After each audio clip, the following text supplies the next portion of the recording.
छत्रपती संभाजीनगरमधल्या घोटाळ्याच्या प्रकरणामध्ये धक्कादायक माहिती समोर।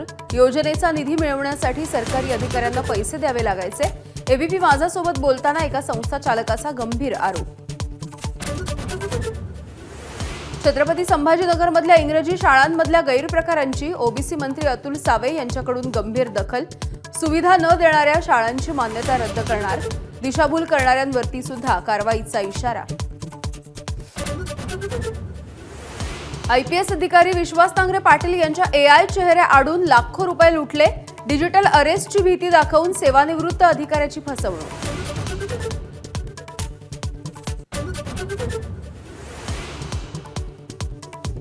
माढ्याचे आमदार अभिजित पाटलांकडे 1 कोटींची खंडणी मागणाऱ्या कामगार नेता किरण घोडकेला 10 लाख रुपये घेत असताना रंगेहात अटक। अभिजित पाटलांची बदनामी थांबवण्यासाठी आरोपीनं मागितली होती खंडणी। उपमुख्यमंत्री एकनाथ शिंदेंच्या अचानक दिल्ली दौऱ्यावरती तर्कवितर्क। गुपचूप दौऱ्यामध्ये शिंदेंची भाजपच्या बड्या नेत्यांसोबत भेट झाल्याची चर्चा। महापालिका निवडणुका ठाकरे बंधूंच्या एकत्र येण्यावरती चर्चा झाल्याची माहिती।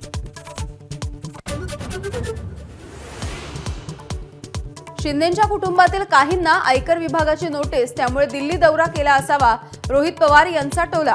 बार्गेनिंग पॉवर वाढवण्यासाठी भाजपची कुरघोडी असल्याचाही दावा। संजय राऊतांकडूनही टीकास्त्र।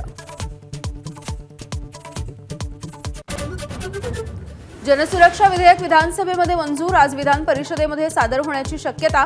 विधेयकावरून गोंधळ होण्याचीही दाट शक्यता। कायद्याचा दुरुपयोग होण्याची विरोधकांकडून भीती व्यक्त।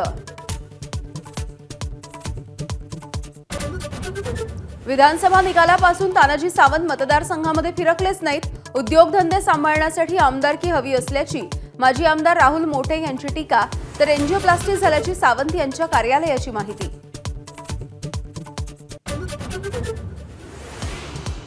आमदार संजय गायकवाड यांच्यावरती हत्येच्या प्रयत्नाचा गुन्हा दाखल करा। दैनिक सामनामधून सडकून टीका करत मागणी। गायकवाड यांच्या प्रकरणामध्ये मुख्यमंत्र्यांनी पळ काढल्याचाही निशाणा।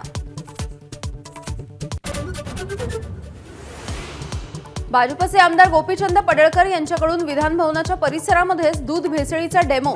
भेसळीच्या विरोधात कडक कायदा करण्याची मागणी। सरकार तुमचं कारवाई न करता प्रात्यक्षिक काय दाखवता, विजय वडेट्टीवार यांची आगपाखड।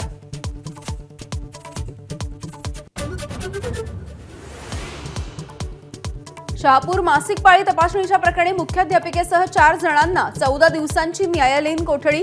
संस्था चालकासह अन्य शिक्षिका फरार। शोध सुरू, तर आणखी काही दिवस शाळा बंद।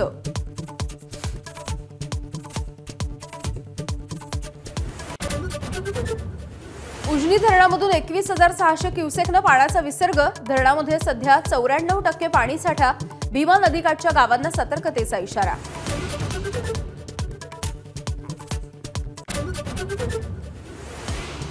आणि तिसऱ्या कसोटीच्या पहिल्या दिवशी इंग्लंडच्या 4 बाद 251 धावा। जो रूट 99 धावांवरती नाबाद, तर भारताच्या नितीश रेड्डीने घेतल्या 2 विकेट्स।